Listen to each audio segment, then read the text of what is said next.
Hello. So this video I will be doing to explain how to primarily guide your life without any assistance of things, material things. God will provide you everything in this journey, everything. And the good news is that you need very little things.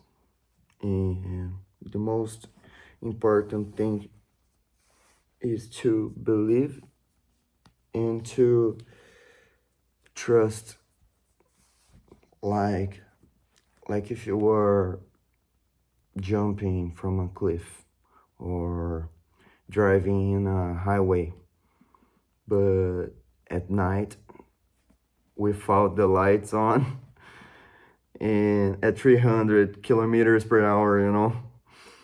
So you don't know what is going on. This is actually my life right now. And at like Mach 2 speed, no lights on, everything dark, and I am only trusting the Lord because by my forces I couldn't do like little stuff. For example, my English, I didn't study anything and it just comes so naturally to me. But going to the point, let's go to the what I was talking about. It is the starting point of your life, your new life. So you will only need this thing. This is a Bible. It's not a Catholic one because a Bible is a, how can I say that in English? It's a collection of a lot of texts, and from times to times there were some consents of which collections were the most canonic. Search for this term later in Google so you understand what this means, because it's very important for your journey later on, for you to you yourself see what's canonic or not. And anyway, search for it. So from times to times, people were deciding which texts were more fitable and more trustable, filled with trustful resources about the Lord and God in general. To understand about Bible and things more profoundly, please go to the Wes Huff channel. I think it's Wesley Huff, the name of the man. I trust him blindfolded for his studies and stuff, and he is a grateful resource for the Bible. Great Christian, great person. And I don't put my hands on fire for his doings. I am only saying for what he says about the Bible. I don't know him personally. Anyway, always watch, always don't ever trust one blindfoldedly. With your life, you can trust theoretical things. I think you got what I am saying. Yeah, build your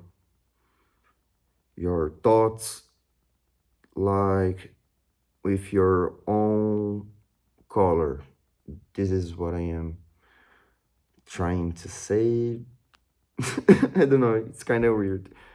Anyway, I was just saying that we have to have original thoughts, and we have to judge everything, you know. Don't trust anyone with your life, and even if someone is trusting something good, don't trust at all in this person. That means for me too. You don't need to trust. You don't have to.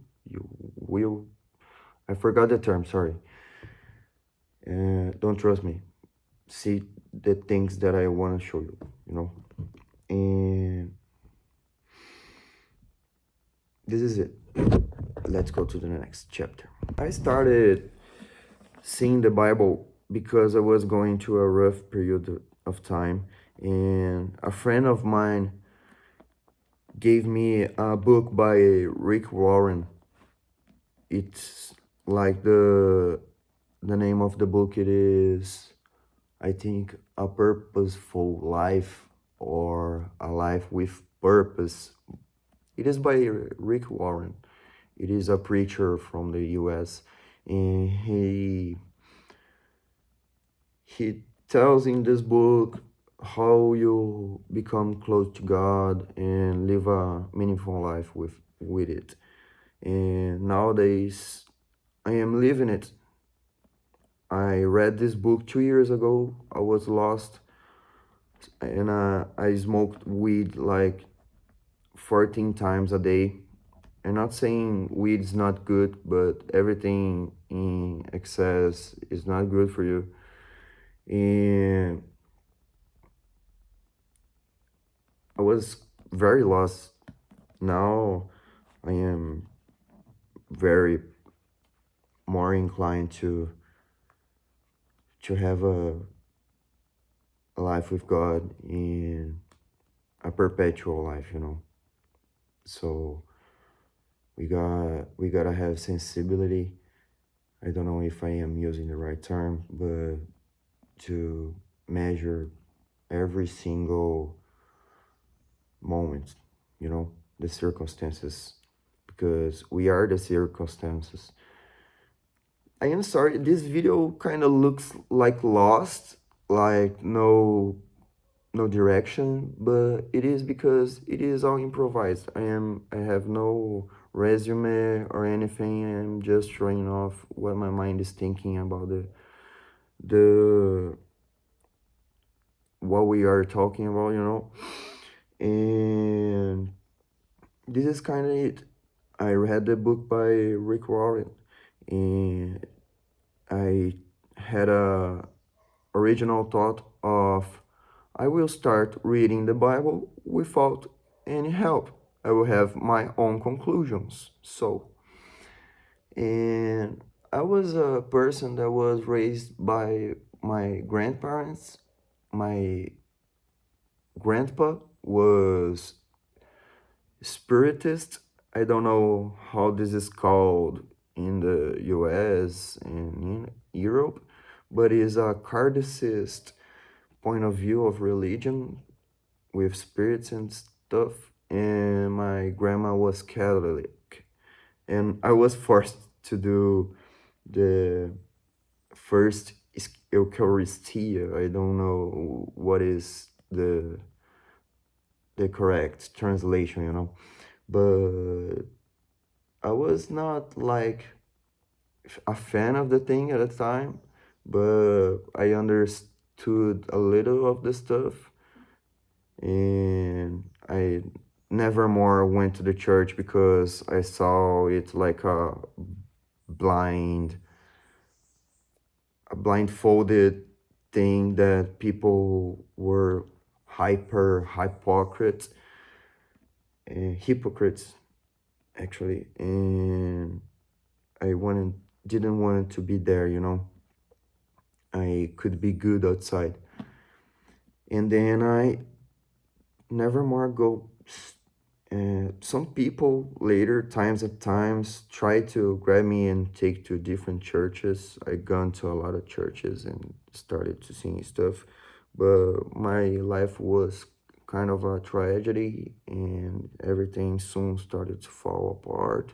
And I had to be a grown kid soon, a grown man when I was a kid, and do chores and stuff. So I became atheist when I was a kid and a pre-teenager and teenager. Later on, I found spirituality. Actually, it found me because I had some encounters and dreams and, you know, a lot of stuff that I will need to have a lot of other videos to explain. But I soon, when I become a grown man and had little contacts and permitted myself to know things, things were coming to me naturally, and God showed Himself to me and how incredible He is, and how I needed Him because I have a big hole in my chest that is the missing of Him in my life. So I am putting Him in that hole little to little still from now on to the end of my life. And the journey didn't start now, it started long ago. But anyway, I started reading from page 1 to the last one. No order, no things. A page at a time, just a page at a day. And sometimes when I had more energy to it, I read more, and it became an addiction for me to do this every day. I would every day that I gone off the work for lunch, I had an hour. I left to prepare a coffee and my cold water, my Bible,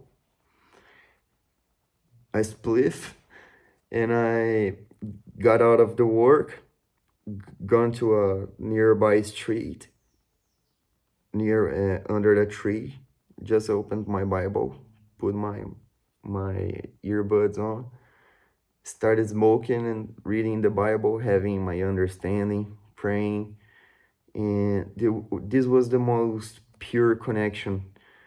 And I see that at the time I started to make a lot of success in my professional life and became more recognized, and the devil started to attack me like a lot in my life, my personal life. My family become a mess. Everything started to crumble apart. I had a lot of burnouts, crashes, and I'm not a drug abuser or anything. I take my psychiatric medicines, medicine. I don't like it, but my mind don't give me rest. I have depression and anxiety.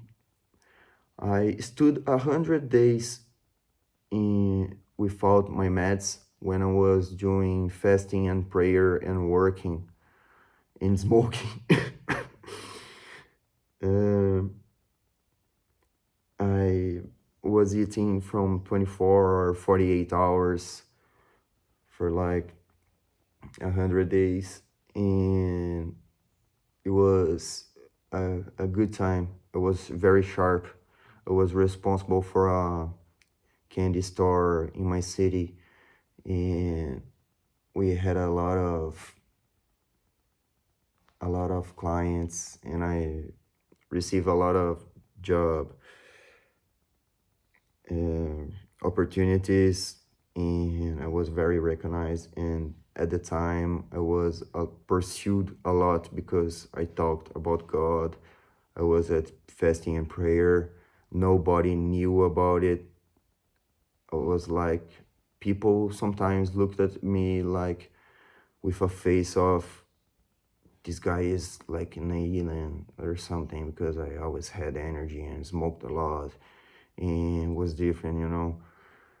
But I think this was only God's energy, connection and stuff. But my the devil at the time got me with a person that I loved, that suddenly showed off. She was in another country and showed off. Later, my dad, with his cocaine and alcohol problem, he was far away but needed my help. I tried to help him and he made me fall. It was my fault too. I let it happen. I trusted a lot, but I was too naive. But it was good that I learned. I was having a financial crisis at the time. I was beginning to open my store. I had familiar problems with my mom. My grandma was already at the intensive care unit at the hospital. She was coming on and off of equipment and stuff. And just saying, my grandma was